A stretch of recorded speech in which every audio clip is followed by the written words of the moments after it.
Are you all ready? You all set? Yes, we are. Okay, welcome to the joint meeting of the Board of Park Commissioners and Recreation Board for Tuesday, December 16th. Please call the roll. Mr. Cappers. I'm here. Mrs. Pierce. Here. Mr. Fox. Here. Mr. Hobart. Here. Mr. Dunn. Here. Mrs. Snipes. Here. Mr. Jackson. Here. Mr. Herman. Here. Okay, we have a couple of sets of minutes for approval. The October 4th joint meeting. Has the Recreation Board already approved their portion of that meeting yet? I believe we have, yes. Okay, and we've already approved our portion as well, so we can take that off the table. Our November 1st regular Park Board meeting minutes have been disseminated.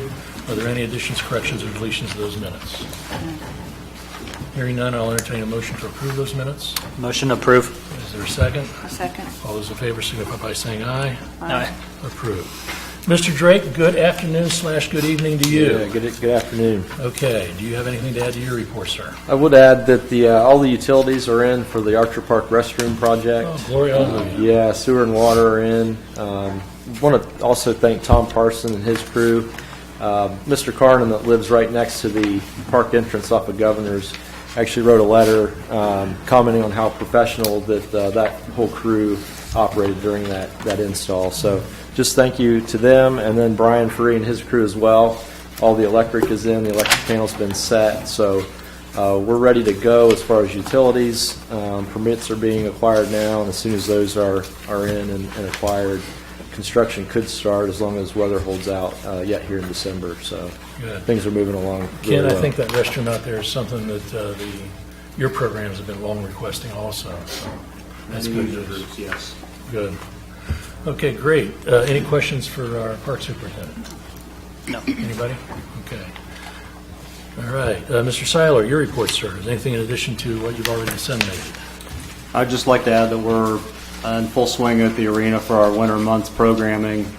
We anticipate that the renovation project we hope to have wrapped up sometime in the month of January, and we can't wait for it to be completed.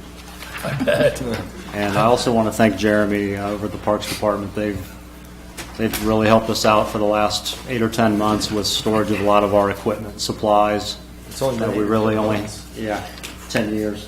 Still something. So we're working to get that out of his space as soon as we can and back into our building. Great. I noticed in your upcoming events, you've got Tesla on February 11th. Could you tell me what that is, please?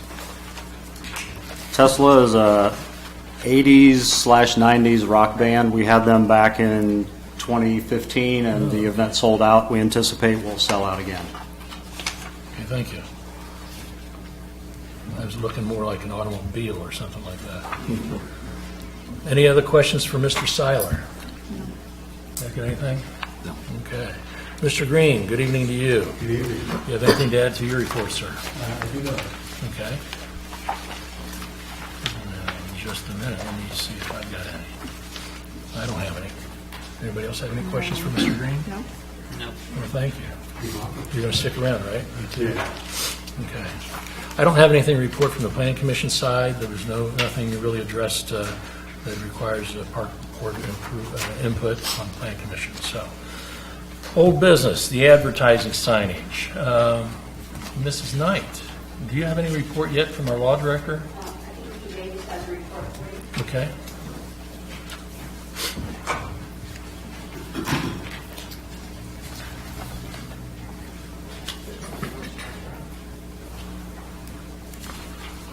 So I had a discussion with our law director regarding the application or request you guys had received to allow a temporary banner at the Market Street ball fields. The sign code, when we reviewed that, please keep in mind that all codes have gray areas, and so we reviewed this. The sign code establishes 4 sign districts. The sign districts are industrial, commercial, historic, and residential. So going through those, we looked at the zoning of the property. The property is zoned WO, which is our wellhead operations district, to protect the water. That is right adjacent to the land.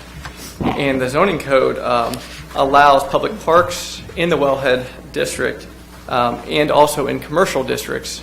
It allows it in residential districts, not the industrial district. So the property is not in the historic district or the industrial district. So that leaves 2 districts that it could fall within. One is commercial, one is residential.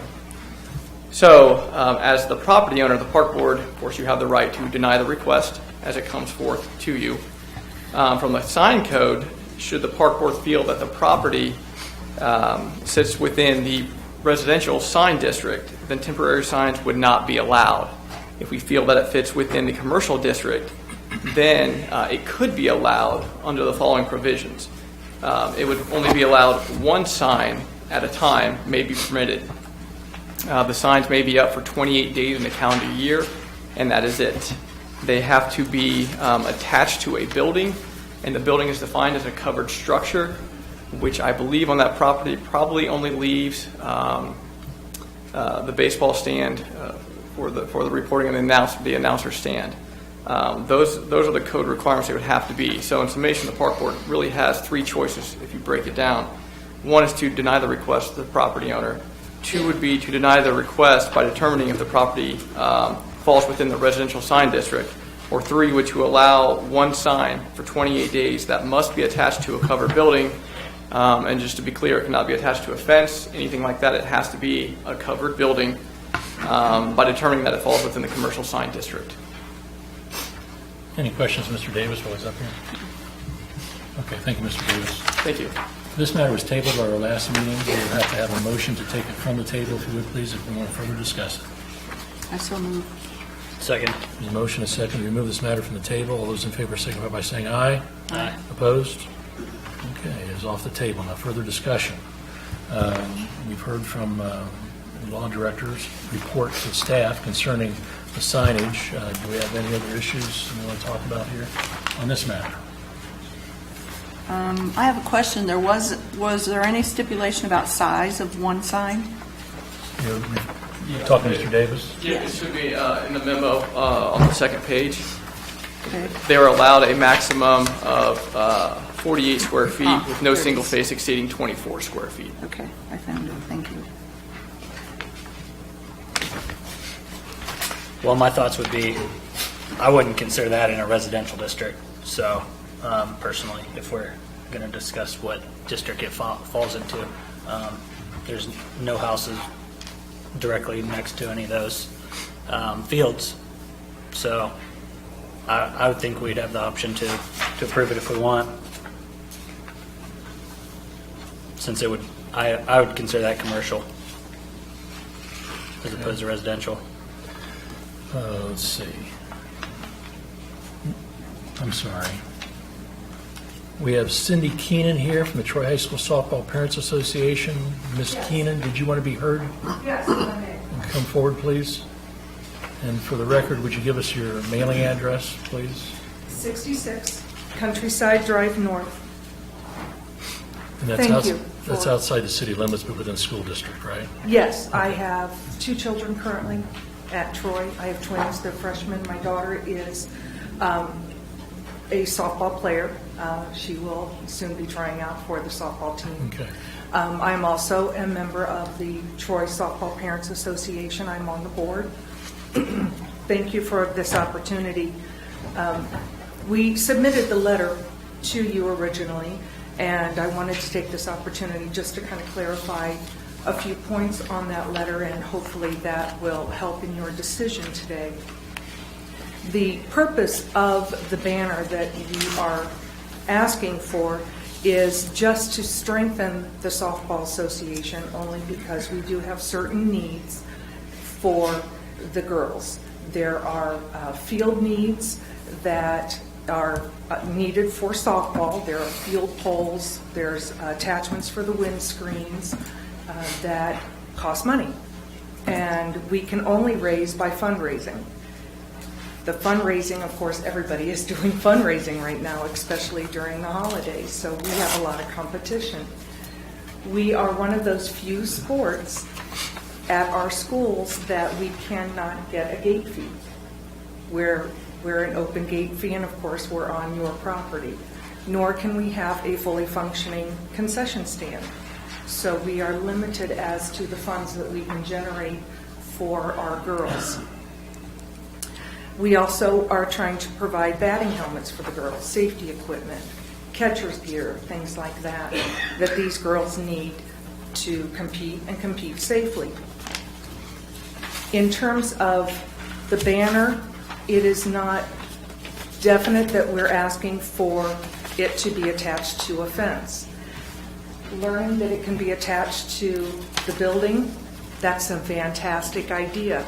Our whole purpose is to be able to thank the corporate sponsors for donating money by getting their logo out there, and for these parents who are sitting there watching the games to be constantly reminded of the community support that these corporations and community businesses are providing for the girls on a constant basis, much like a commercial. You're constantly reminded this is what they've done for the girls. So if Donato supports them, they may think, hey, let's go get Donato's Pizza. That's the whole point of doing that, is a way of saying thank you for donating that money, not necessarily for everybody in town to see that sign. So having it attached to the building is a great idea. Of course, we want to make sure that we respect the building and those codes and how we attach the building. I would like to ask in how we can work within the 28 days, being that we have a very varied schedule with softball. It's a long season, there's a lot of games between summer 3 times a week and so forth. Mr. Davis, is this a 28-day continuous period or 28 baseball dates? 28 days is continuous period, 28 days in the calendar year until you're allowed by our code. Okay, thank you. So it has to be continuous? We like it to be continuous, but we can work with you on that. We do allow for several occasions. You can have it for 7 days, a period of 4 times a year, however you want to break that up. We just have no option. We have no authority to grant more than 28 days in a year. Okay. So that would be something to consider on our schedule. So if there's, I'm still confused. If their schedule is over 10 weeks, could they put it up for the 15 or so home games? And that would count as 15 out of the 28 days, and that would be permissible? If they wanted to provide those dates to us ahead of time, we could certainly write that into the permit. We'd have to make sure they would remove it on the days it is not permitted to be up. Absolutely, and that's not a problem. We have adequate storage that we could take the sign down that day, store it away, and bring it back out at the same day of the game.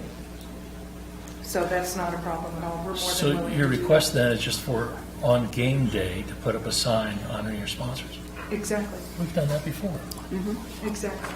Okay, the letter that we received expressed the request for something different than I thought. It was, we did start out asking for signage on the field, on the fencing.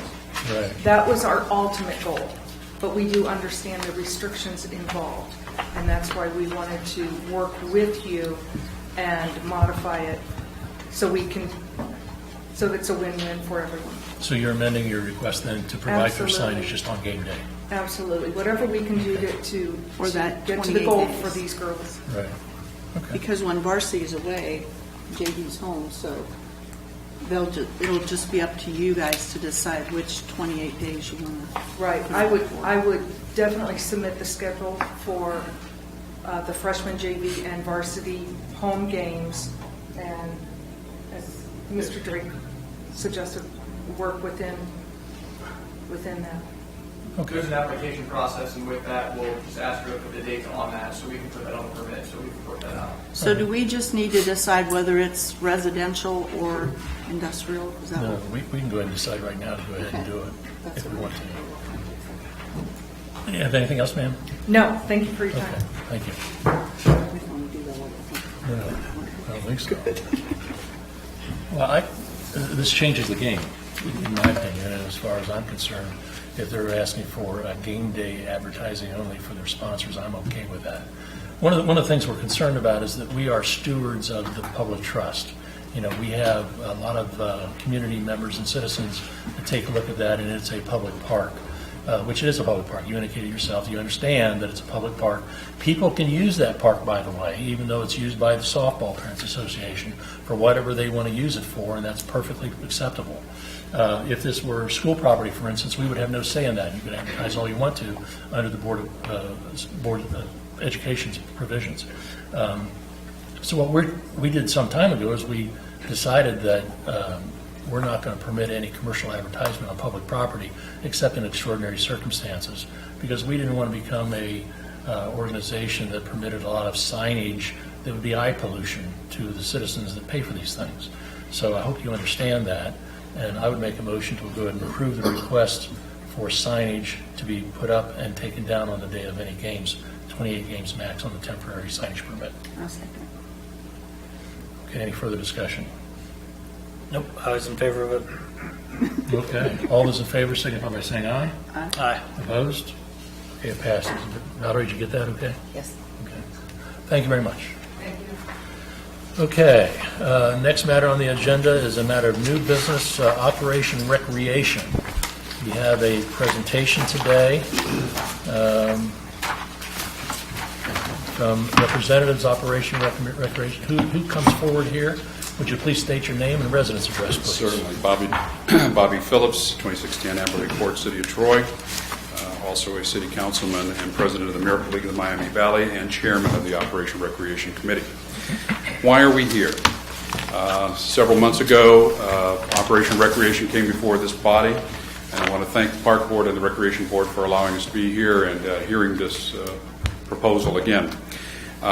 We had several projects that we requested your support to vote on and recommend to City Council to pass a property levy to finance a portion of the projects that you have enumerated, I believe, in your packet, along with several websites and consultant reports that support in the documentation of these projects for locally and throughout our state. We are here to ask again your support for the projects that are enumerated as Duke Park, construction of 9 baseball fields, development of 3 older youth soccer fields at the south end of Duke Park, improvements of various infrastructure to consolidate park maintenance operations, expand event and visitor parking, and multiple park entrances and enhance existing features within the current park structure, extension of water, sewer, utilities to Troy Junior Football concession stand, moving on to Miami Shores Golf Course, the completion and renovation of the clubhouse, installation of an outdoor practice driving range, and into the Hobart Arena. In addition, this is in addition to our request from last time, is a construction of a second ice rink adjacent to the newly renovated arena. This is also going to necessitate and really point out the importance of moving that maintenance building out to Duke Park. And in the William Mayer Senior Citizen Center, repairs and renovations to the roof, siding, foundation, doors, windows, and concrete, restoration of the shuffleboard courts, and resurfacing of the parking lot. The members of the Operation Recreation Levy Committee include Miracle League of the Miami Valley, Troy Junior Baseball, Troy Christian High School, Troy High School Baseball and Softball teams, Troy Youth Football, Troy Trojans Soccer Club, Miami Shores Golf Course Board, City of Troy, Troy Youth Hockey, Troy High School Hockey, and Troy Skate Club. Also the Senior Citizen Center. We are specifically encouraging the Troy City Council, which will ultimately hear this and vote on it, with your recommendation, positive recommendation, I might add, to place a 0.25%, a 0.25% increase in the city's income tax from 1.75 to 2.0%, for the sole purpose of providing approximately 85% of the total resources for this initiative. We believe this approach is the best for the following reasons. The increase would be for a maximum of 10 years, at which time the income tax would revert back to the 1.75 level that we have today. An income tax would only assess earnings, thus affecting working Troy residents and non-residents, and would not apply to retirement income. Revenues generated will reduce the initiative's dependence on most private charitable contributions, including charitable foundation and individual donations. However, there is approximately $1.5 million that we're going to attempt to raise, as we will have other scoreboards and other things that will come along with this project, plus the funding of the Miracle League field in itself, which again, we're not looking to take any tax money generated for the Miracle League field itself. That $500,000 is looking to be generated by private funds only. The funds will be sufficient to include the second ice rink at Hobart Arena, and the economic impacts of this initiative are potentially very significant as it's outlined throughout this document. With the studies that are in your packet and the Miami County Visitors Bureau study with inventory of fields throughout our school systems, the city parks, and then throughout the county, point out the amount of money that is available for us to try to reap benefits from by having events, sporting events of all types, that generates money not only in tax income, but for the businesses that we support. It is, in my view, the city's responsibility to provide an environment that is opening, appealing, and safe for not only our youth that live here and take advantage of the programs that we have, but for our visitors and for organizations to raise funds for themselves and eventually trickle out to our businesses, whether it's gas station, restaurants, hotels, or sporting goods, or any other business that we have.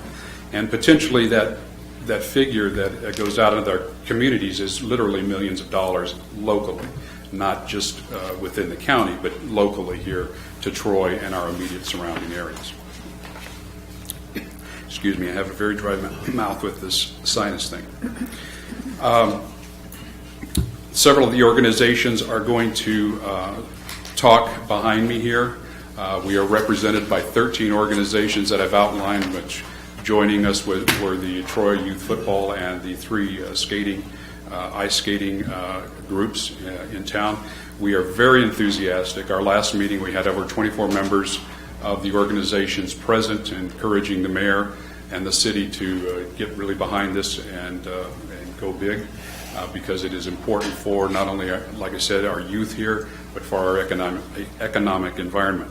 We all have particular items that we're looking to build, fund, or support, and we look forward to supporting other initiatives throughout our city and surrounding area where whatever the initiative is, if it is a positive attraction for and a need for within our city here.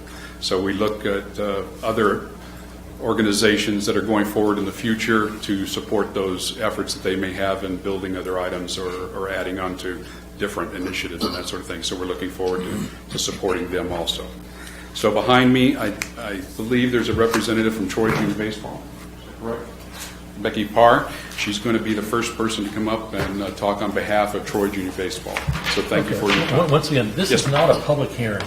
So you're making a presentation, that's fine. And Becky and all the rest of the speakers, if you make sure that you stay on point and let us know what is being provided by Operation Recreation, that would be most welcome. That's what all of these representatives are focused on. Thank you.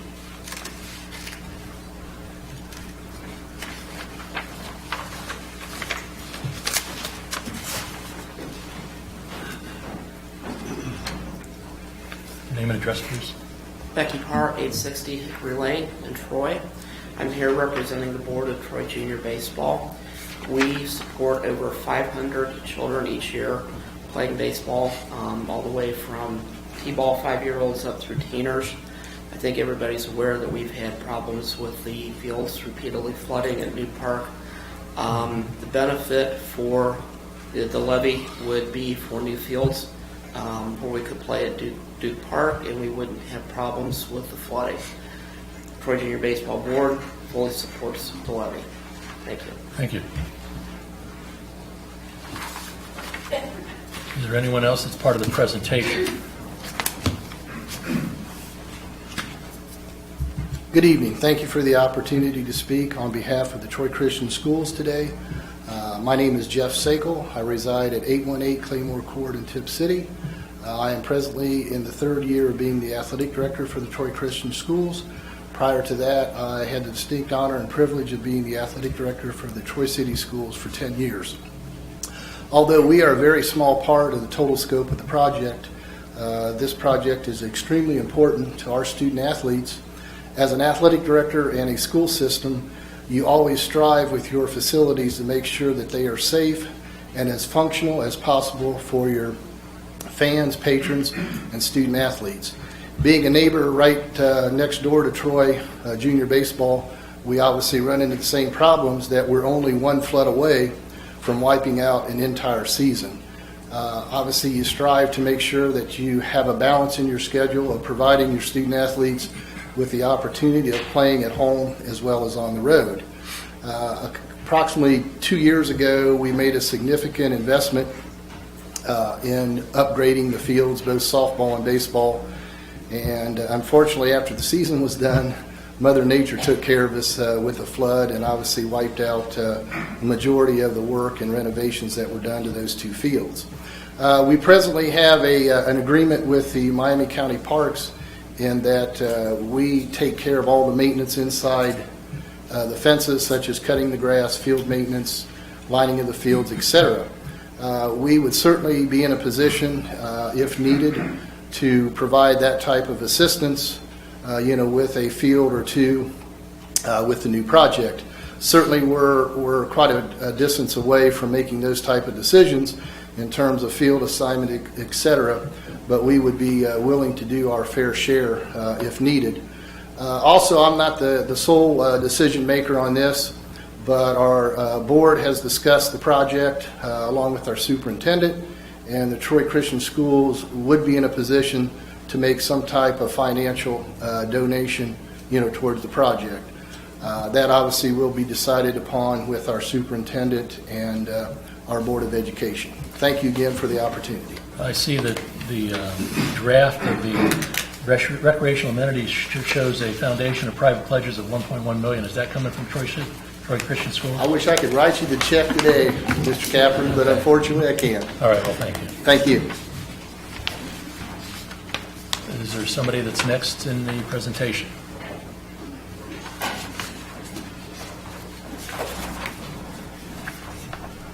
Hello, my name is Heath Murray. My address is 2605 Green Lawn Drive in Troy, and I'm here representing the American League of the Miami Valley. The reason we want to be part of this proposal is that we feel like everyone with every ability deserves an opportunity to enjoy baseball. My background, I was fortunate to play professional baseball for 10 years. In several instances in San Diego and Detroit specifically, I was involved with organizations that saw people with handicaps be able to enjoy the game like everyone else was given the opportunity. And when this came to me, I thought this was a great idea, especially in our community. I also have a son that's 7 that is not able to participate in junior baseball. He would be able to take advantage of this opportunity.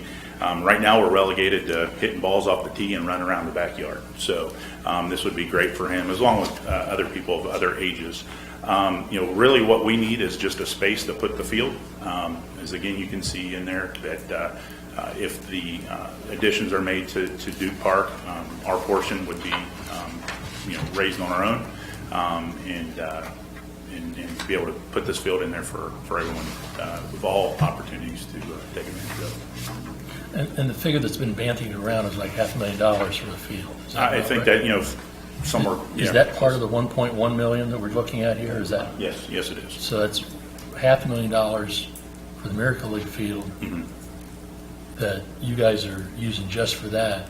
So we're looking at only $600,000 for the rest of the overall project. Okay, that's right. Approximately. Okay, thank you.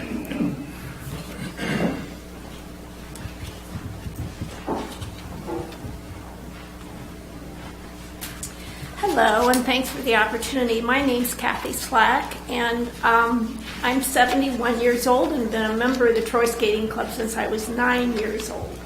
So that just tells you I'm the matriarch and treasurer of our club. I was a member of the U.S. Figure Skating Board of Directors for 30 years. And in that time, I've been membership chair, program development chair, judges chair, vice president of the Midwest for 4 years. I've been a national judge and referee for the past 30 years. And team leader for as long as I can remember, about 30 years, and culminating in the 2014 Sochi Olympics. I was very pleased to be their team leader. The Troy Skating Club is growing as much as we can. We're very, very pleased that the amount of construction that's been done and what is going on. We love the new look of the arena. And for a city as small as Troy to have an arena like we do is, believe me, I've been around the world to see all kinds of arenas, and we are so fortunate to have this gem in Troy. Our problem is that because it's such a beautiful arena, there are more and more events coming in.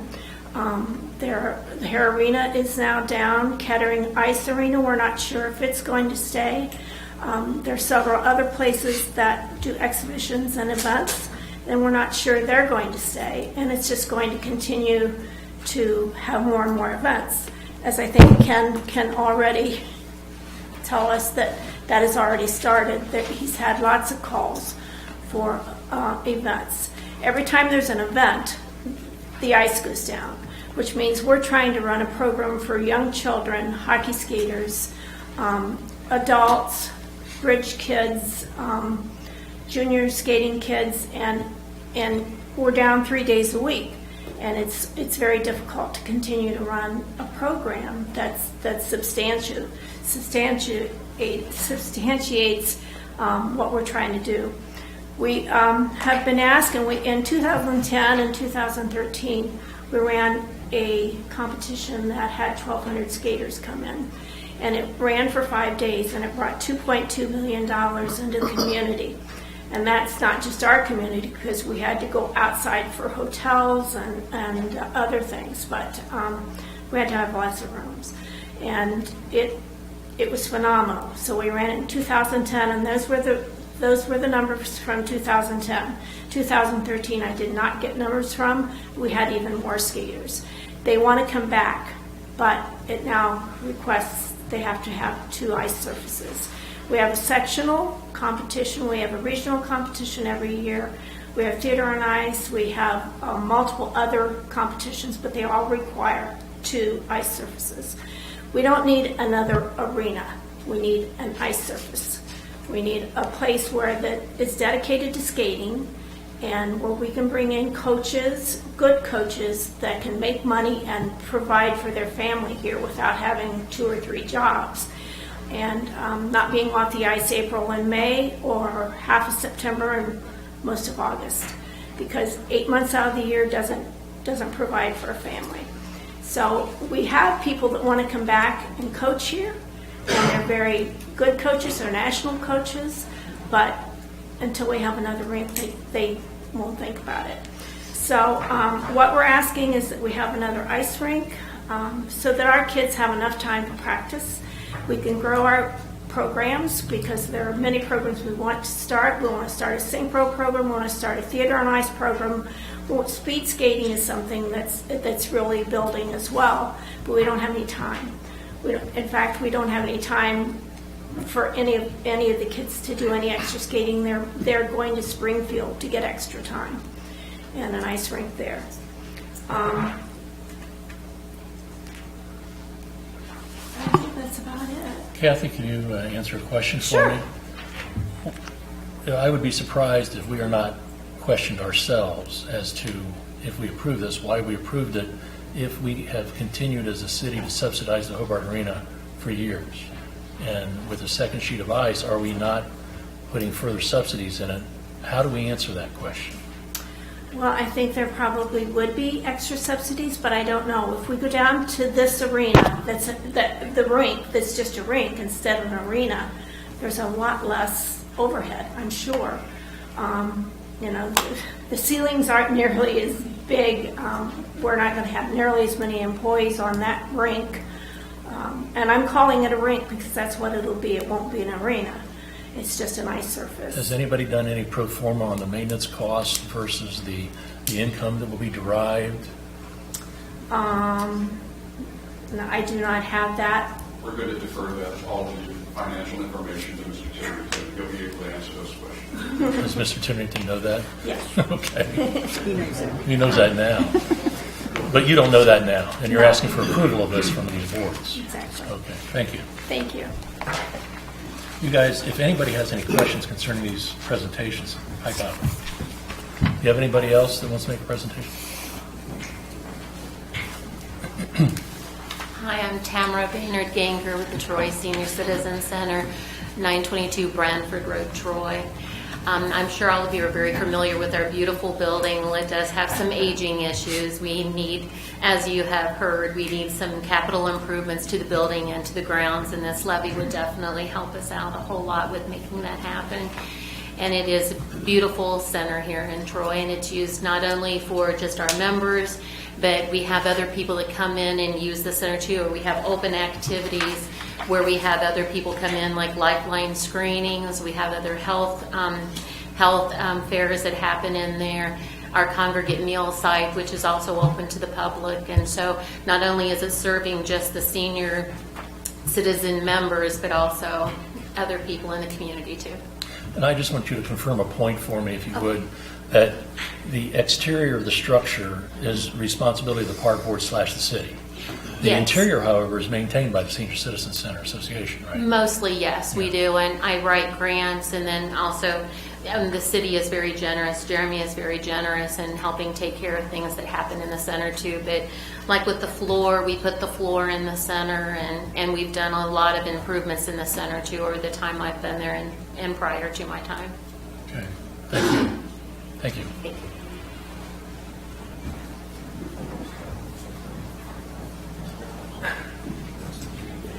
My name is Jim Taylor. I live at 2670 Kessler Colesville Road in Troy. I'm here to ask for your support of the recommendation of the proposal to City Council. I'll be brief. Specifically, I like to talk about baseball because, as you know, I don't fit in the senior citizen or I don't golf. But baseball, I've been involved with for about 39 years, and it's the worst that I've seen in 39 years. If you've been out there, 2 years ago we had the flood and kind of washed out everything. The last 2 years, there's been no restrooms. Women won't come to the park because the restrooms are, even signs 2 years ago said you can't even wash your hands in the restrooms. That's how bad they are. We're really ashamed when occasionally tournaments come in there and the women say, well, the restrooms. In addition to needing that, the other thing you can't forget about is the support and what will happen if we get the fields, the baseball fields, in terms of all of the income coming in. I think some of that's outlined in your program. It's huge, the amount of monies that will be coming in from tournaments that we can run out there. So I just ask for your support to council of the proposal. Thank you. Anybody else?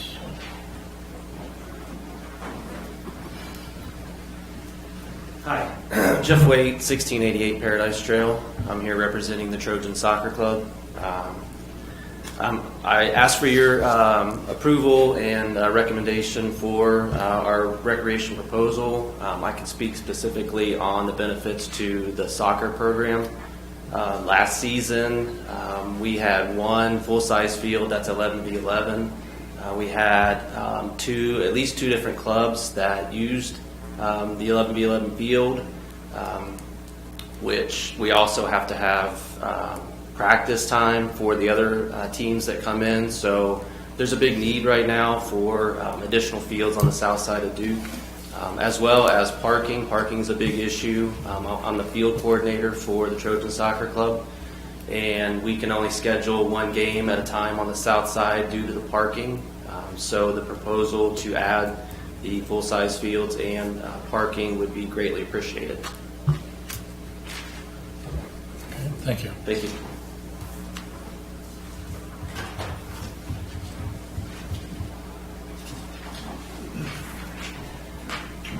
Hello, I'm Anthony Lombardo, 242 Robin Hood Lane in Troy. I'm here representing the Troy Bruins youth hockey program, and also I'm the unofficial commissioner for the adult league here in Troy, the Canes and Pucks. First, I have to admit to you, I got a phone call about a half hour ago asking me to be here, and then I was told, and you have to make a presentation. So I'm just throwing this out here, so please forgive me if I'm stumbling over my words a little bit. I just want to say we would love to have your support because the Troy Bruins, frankly, they need it. We need a second sheet of ice. This year we've already had to turn away players, and our program continues to do nothing but grow, and we're running out of options for ice time. We anticipate with the rink down in Cincinnati closing and Hara Arena closing, that more people are going to be coming to our town for hockey.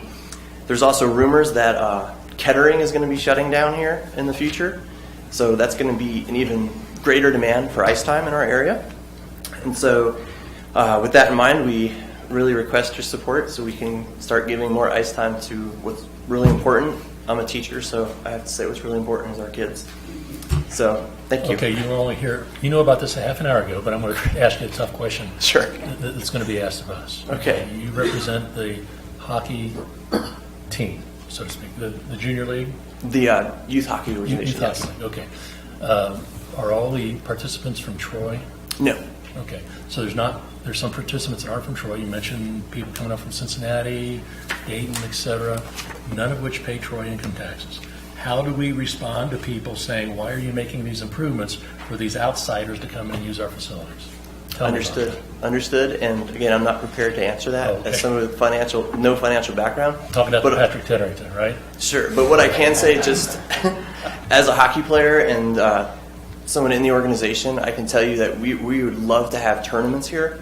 And more ice means more tournaments, more people coming to our area, more people spending money in our restaurants, more people spending money in our stores, and putting our name on the map more. So, again, I don't have all the numbers and stuff, but just right off the heart, that's what I say.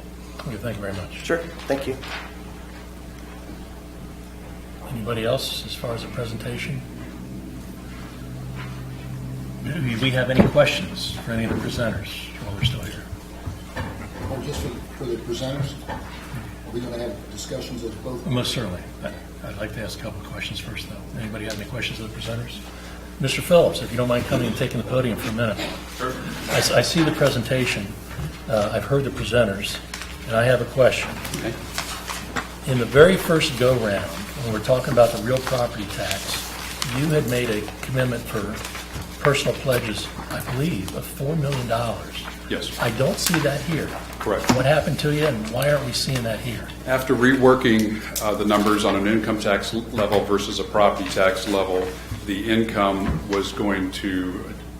that would be generated off of the 10-year levy, or initiative, was going to be able to pay for all of the projects. There is a little room for that $1.5 million figure that we're throwing out there that may be needed. However, it may not, depending on how bids come in. But we are still committed to attempting to raise $1.5 million on the private level, which does include $500,000 for the Miracle League, and then the $1 million for whatever else may be shortfall, or if it's in a positive column, that it could be a scoreboard, it could be other things that are needed out there, because there, as discussions have gone on, we've talked about these projects, and they're not the Cadillac gold-plated versions of everything. However, they are very well appointed, where anyone would love to have these types of facilities that we're talking about. But there may be room where money will be available afterward to do some of the enhancements of a scoreboard and that sort of thing that folks are going to want. Have some of those $4 million donors backed out? No. In talking to a few of them, they were waiting to find out how the levy was going to fare on the ballot before they absolutely made a commitment. There was not a turn down at all. They were just waiting to see how the chips were going to fall at that point. But after the figures were reworked in conversations with the city and the finance director, the money that's going to be raised out of this is going to be able to fund all of the projects, which does away with that priority list. If we were not able to generate the $4 million, then the senior center may not be done, or the driving range may not be done. But with the income tax figures, it appears that all of the projects would be able to be done, and then on our behalf of a private raise, we would be able to do perhaps some enhancements of additional stuff and the Miracle League field. Well, I was real excited on the first go-around about the amount of the private-public partnership. Sure. And I'm kind of disappointed now to hear that that's gone away. Well, there's also employers are going to be hit by this income tax. So we're going to, we discussed this in talking to them about, or not talking to them, but within our group and in the financial level of the city administration, that if we asked them for a private donation and then came back and hit them with an income tax that's going to cost them money, you're double dipping. So if we're going to hit them on one, we're going to have to let one go. So that's why we've reduced one of the reasons we've reduced our financial commitment to that 1.5 million level. Thank you. Okay, that ends the presentation. Your Recreation Board, Marty, is being asked to approve this as well. Let's begin the discussion among ourselves then. All right, sounds good. Any of the Recreation Board have any questions or issues they would like to bring up? Yeah, we've heard on a couple of occasions about, probably on more than a couple of occasions, the term support. What exactly is it that we're supporting? To me, there's two issues here. Number one is to support the recreational facilities in Troy, which obviously we know that having baseball diamonds in a floodplain is probably not a particularly good idea. And there's other facilities that need to be upgraded. But I've just recently seen this. I have no idea whether 2020 is a good plan or not. And so am I being asked to support 2020? Am I being asked to ask City Council to go to the people and find out if they think this is a good expenditure of tax dollars? What am I being asked to do here? You're asked to support and endorse the projects by a vote of your committee to recommend to City Council to support this also and to support their vote to put this on the ballot for the voters of the City of Troy. And to your point about outside residents, the earned income tax affects people that are living in the City of Troy and folks that reside outside of the City of Troy. So there is a balance there of some sort. However, discussions on that sort of thing, outside the City of Troy residents and that sort of thing paying for this, it's impossible to pick and choose houses of who's going to pay for what. So it's a mixed bag of who's going to pay. But this is a City of Troy property. This is a City of Troy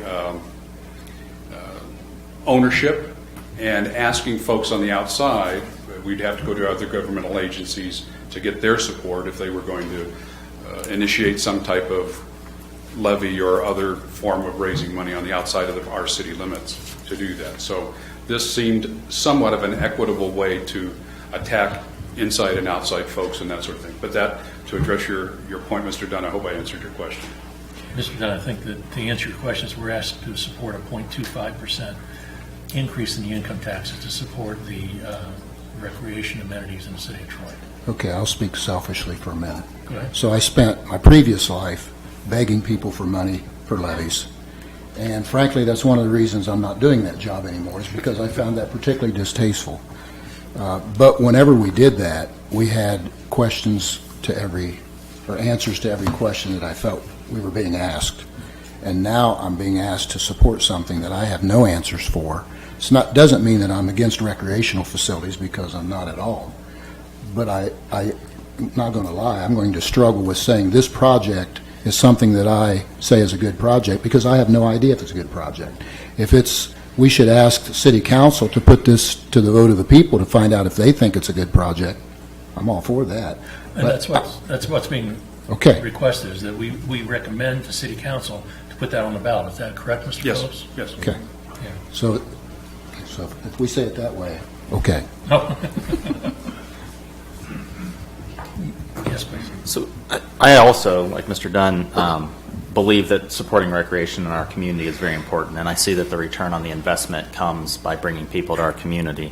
I also see other communities that have great resources that waste away because they don't have the support, the manpower, and what goes on behind having the resource to maintain and staff the resource. Has there been discussion about supporting the increase in our recreational amenities? So whether that's Parks Department staff, Recreation Department staff, I mean, you're expanding every area, but I haven't seen anything to support the staff who will support the program.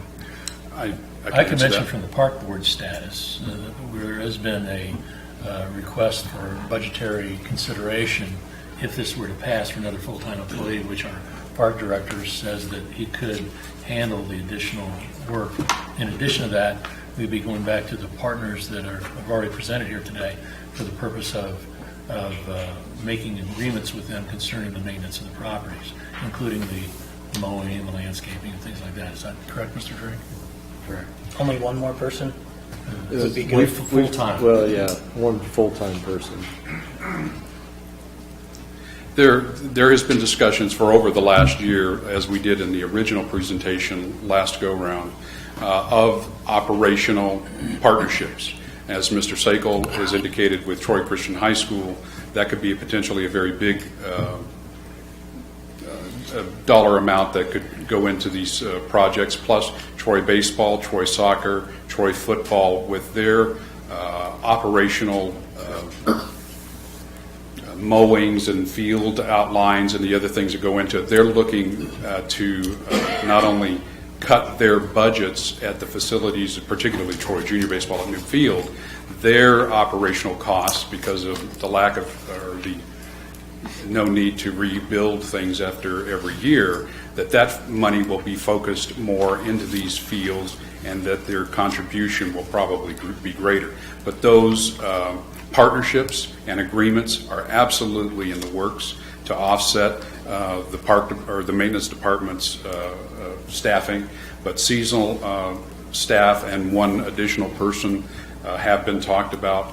There has been a number bandied about, but I'm not going to. I'll let Mr. Titterington or Jeremy address those. As that's a city issue. I mean, that's kind of outside the purview of the Operation Recreation group. Even though we have been involved and know some of those items that have been discussed. So, Can Mr. Titterington talk to that? Mr. Titterington, you've been requested to talk concerning the subject. Secret thing.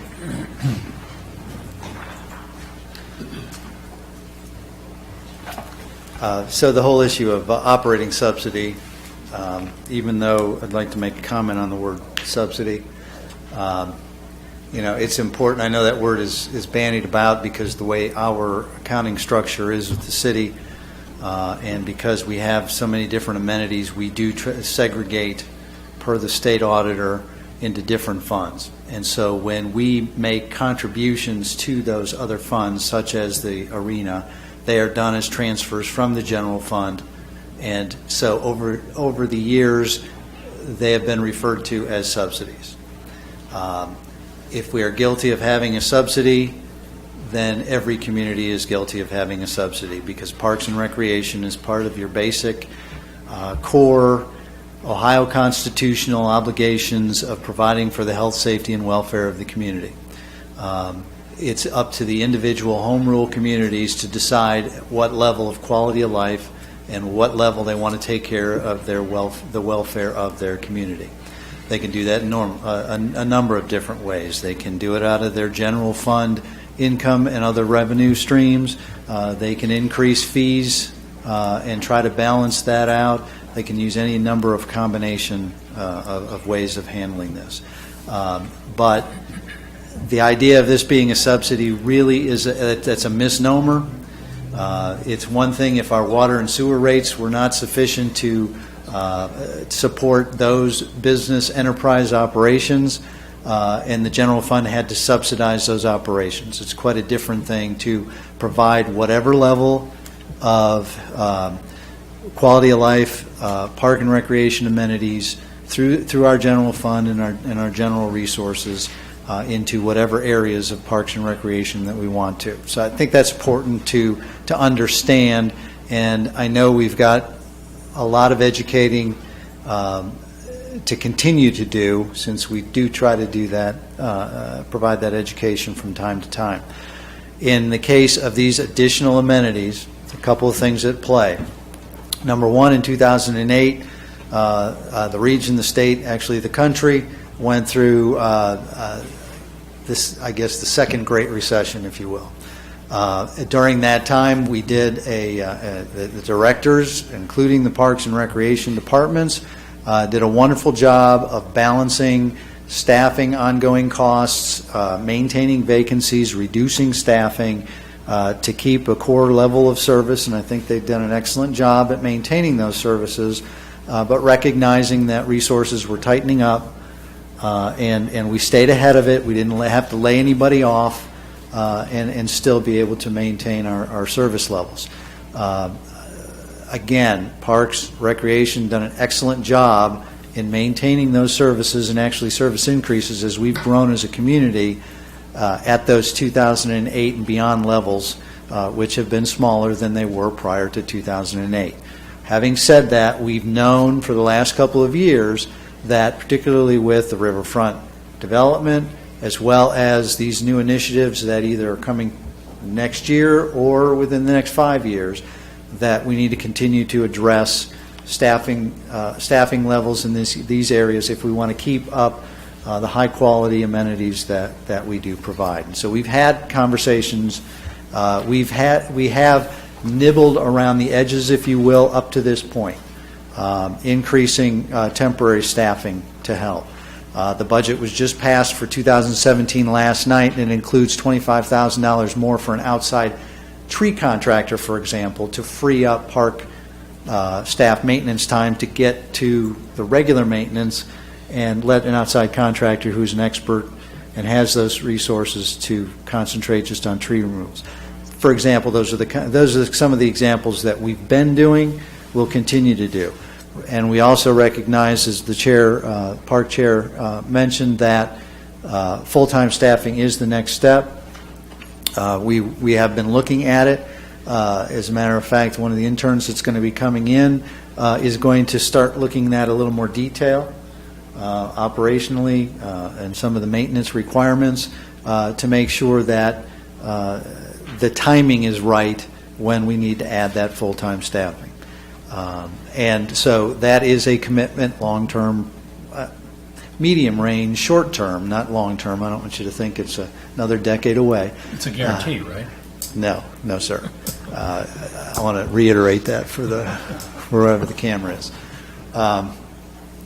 But we have been talking about that. We recognize Jeremy's already given. Just saw it yesterday. The snapshot based on the number of hours, during the year, the additional maintenance requirements, and the fact that a full-time position is going to be needed. And it's a matter of timing. When these projects are done, as we get closer, we know that there's going to be some overlap because these projects start to be constructed. It's going to take some of Jeremy's time, as well as some outside project management, as well as our engineering. So there's going to be some overlap, and we recognize we're not going to wait until everything is built and ready to go and we flip the switch and everything's operating, that we're going to have to back up and look at those issues earlier. So we are cognizant of that. That's only part of it. That's the park maintenance part of it. The green space related to the soccer fields, the baseball fields, et cetera. The other question I believe you asked earlier, and it was probably related to, well, it was Mrs. Slack, so it was related to the ice rink. Crossroads Consulting did a study on the ice rink. I believe all of you received a copy of that via email, dated October 2015, and there is a pro forma that was included that compared potential revenues versus ongoing expenses. The difference there was anywhere from $80,000 to $100,000 a year. Positive or negative? Oh, negative. Positive. We wouldn't have this discussion if it was positive. You know that. It'd be a no-brainer. But in looking at that, however, if you read the study, what the study does not talk about is the impact on the arena operations by moving ice events, ice activities off of the main arena where there is a significant amount of conflict between ice time and other events, getting them into that facility adjacent to it, to the arena, thus freeing up time and availability for other concerts and events that are non-ice related. There is no impact that's built into that study because the consultant just didn't want to go too far out on a limb. So we believe that if there is a subsidy, it's going to be less than what that study has said. If, again, you want to call it a subsidy. It's still part of general fund commitment, and it's a commitment as to how much quality of life we want to provide. The other thing to note, and the reason that your letter was 4 pages and not 1 page long, is because there are a couple of pages dedicated to all the studies, national, local, and statewide, that talk about the economic impact, not just to the city income, but to the business community and the general community in the region. When you look at taking some of the unit factors that the state uses to calculate economic impact, and I believe, Ken, was the presentation you made in 2014, I believe, that Ken did a good job of isolating just a few of the events that we've done over the last couple of years. One concert that generated an estimated $200,000 in regional impact from the hotels, restaurants, etc. And the Theater of Ice competition a 3 years ago that generated an estimated almost $1 million. Now that doesn't come directly back to us, but it benefits our entire community, particularly our business community, and all the boats rise. To paraphrase the colloquial phrase, if you will. So when you talk about subsidy, you got to be careful calling it a subsidy. You got to look at the direct and the indirect impacts and what it does for the community in general. And that's why we shy away from using that word subsidy. But we do know that with park maintenance, operating costs will go up incrementally, not by a great deal, because we have been addressing needs slowly as we've gone on. And with the ICE event, we think there's a lot more potential.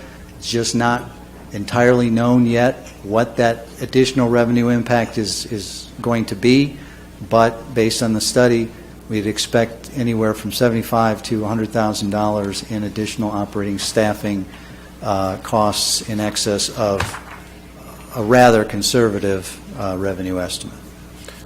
Mr. Jackson, did that answer your question? I told you I could talk on anything. It did not?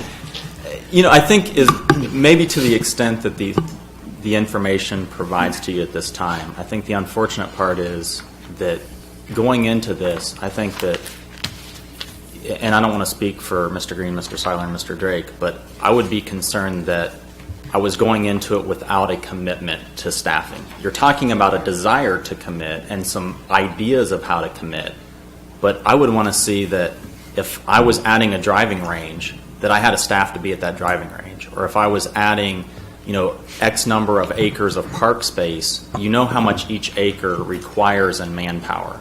There would be a calculation versus with what we have and what we're expanding to. So what manpower would that take? And in doing that study, you would know how many staff are necessary to support the proposal that's on the table. And I think that supporting the proposal is one thing, but we have to support the programs that support the proposal, the staffing that supports the proposal, and that's where I think that this proposal has been weak. Let me just address that real quick. Jeremy's done a whale of a job in trying to put a proposal together that would show Mr. Titterington, for budgetary purposes, knowing what we have purchased out there and what was known as the Hills Camp Farm and the maintenance of the property. And Jeremy is firmly convinced that with one full-time employee, he can undertake those responsibilities. As far as Ken and the driving range is concerned, that's going to be, for the most part, automated. And it's very biddable, too, because we already have staff on duty to do the work at night, so they would just go and pick up balls along with, the putting away carts. So it would be very little staff involved in that. You put coins in a machine to get the bucket balls. As far as blowing it, be a few extra hours, but it wouldn't be that much extra blowing either. And that was all built into the pro forma in the first place. The only unknown, I guess, just to back up, Doug, we can only commit 1 year at a time as far as our budget goes, because legislatively, legally, can't pass a multi-year budget. It has to be a 1 year budget. But when we have discussions with the council, as we have discussions internally with staff, we talk all those through. I don't know that there is any place, any time where there have been issues that have come up where resources were needed, where they were just flat out denied. We might find alternatives. We might work together to find some more cost-effective ways of doing things in the short term, such as increasing the temporary staffing, such as adding tree contract services so that we could free up for some of the other things. But we've had a number of conversations, and we have talked that, okay, we recognize this is a game changer. We know that there are additional commitments. We do a 5-year pro forma, estimated 5-year forecast of our general funds, I should say. And in all of those cases, our balances are healthy enough that they can handle an extra $100,000 maximum that our consultant is telling us we may need for an ice rink. As far as the additional full-time person, that's relatively small in the grand scheme of things. We have a $25 million all-in operating budget. And again, we've had a number of conversations over the last probably 8 years now about a driving range and trying to work the margins so that it's a profit center and not a quote-unquote subsidy. Any other questions, Mr. Tittington, while he's at the podium? Yeah, it might be a question or a comment. Just us observing Ken and Carrie working at Hobart Arena, part of the reason that it's successful is because they're willing to put in ungodly hours. And my concern, obviously, is if we add an ice sheet and we don't have more than one person, I have no idea how many people would need, that there's no way that they can maintain the workload that they're doing. So that's, when I talked earlier about having answers to questions, those are the kind of questions that I have concern about. And while we don't have an exact list, a complement of the exact positions that would be needed at the ice arena / rink,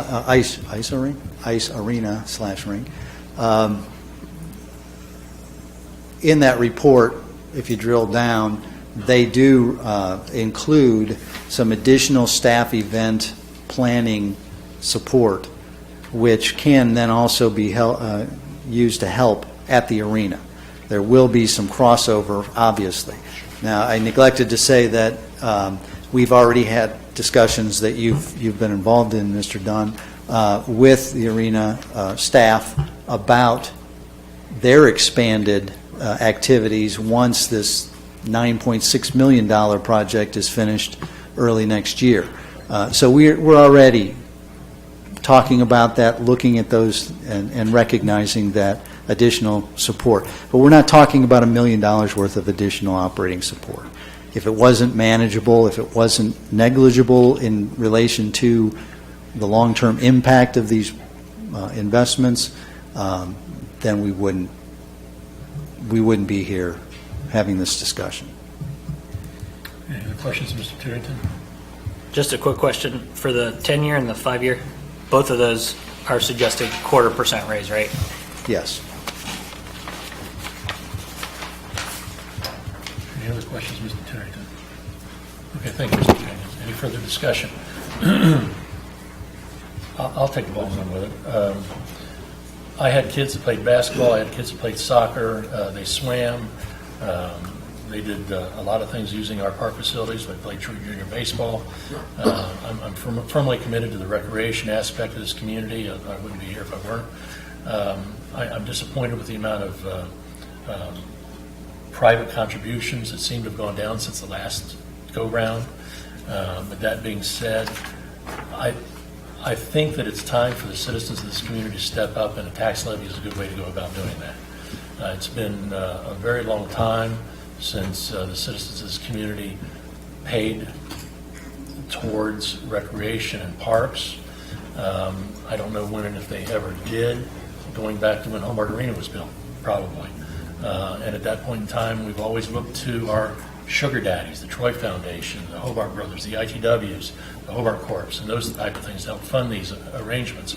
And I think it's a good idea to go ahead and at least approve this to the extent that we would be placing it on the ballot for the citizens to talk about it further.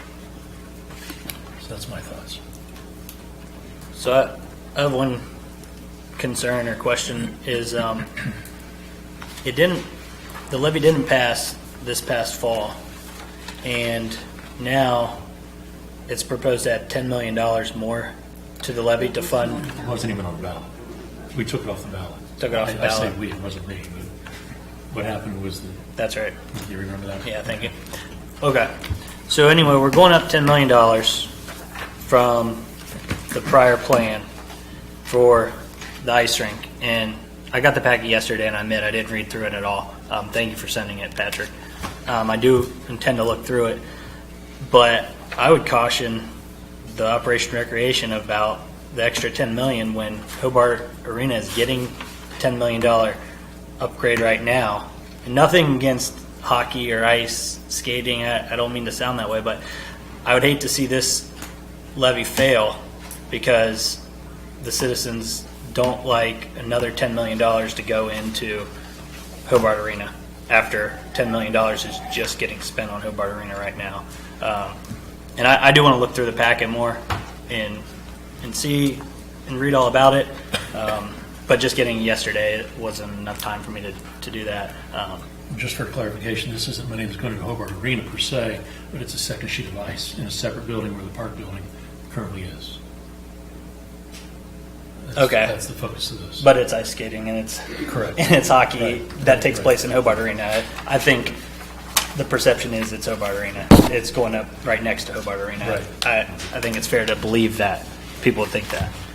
What the second ice sheet will do, it will allow the arena to greatly expand our offerings and add to the economic impact of the city.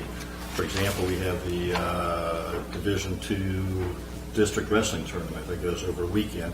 That brings citizens, people from Toledo down to Cincinnati. They come here, they stay, they participate, they go to restaurants, they're in hotel rooms. National Theater on Ice that Kathy Slack mentioned brought, I don't know the exact numbers, but quite a bit of, you've heard the numbers about the economic impact, but it brought a lot of people to the city. And what the second sheet of ice will allow us to do is that when we can move the public skating or other skating sessions over to the second ice sheet, then the arena is available for trade shows like we've done with the Chamber of Commerce, the wrestling tournament.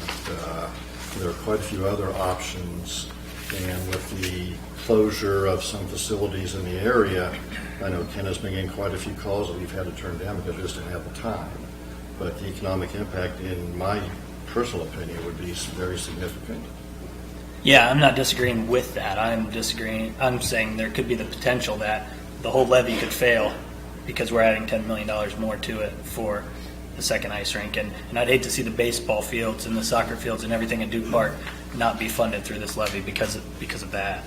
Well, you have your option. There's two choices. One is for a 5-year levy, and that 5-year levy would prioritize matters. As I understand it, Mr. Tinney, correct me if I'm wrong, it would prioritize matters but leave the ice sheet out. Correct? So then, or you can go with a 10-year levy, and that would continue the other amenities plus the ice sheet. So is the option to put both of those on there? And Not both of them, but there's a recommendation from us being requested now to recommend to City Council the approval of a tax levy, and we have to tell them what term we want, 10-year or 5-year. Okay. So you can make whatever motion you want. If that's what you want to do. So, back forward to any questions or discussion?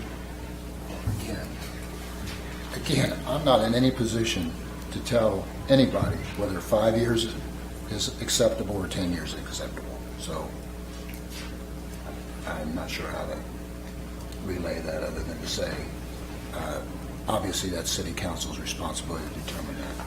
Right, and then we would be just recommending to City Council one way or the other, and they would be putting it on the ballot for the citizens to speak.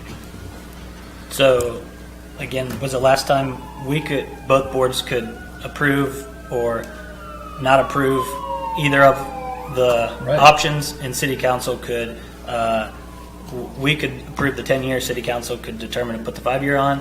They could not take our recommendation, they can still do. That's all completely correct, yes. Correct. Well, if there's no other discussion from the rec board, if I may have your permission, I'll make a motion for the Sure. recreation board that the rec board makes a recommendation that city council put the Operation Recreation 2020 initiative to a vote of the citizens. I'll second that. Is there a second? Any other discussion? May I interject? Are you talking about the 10-year term or the 5-year term? Or do you need to be That specific? will be up to city council to determine. Okay. Okay, having a second, those in favor signify by saying aye. Aye. Okay, it's unanimous. The motion has Now passed. you got that? Thank you.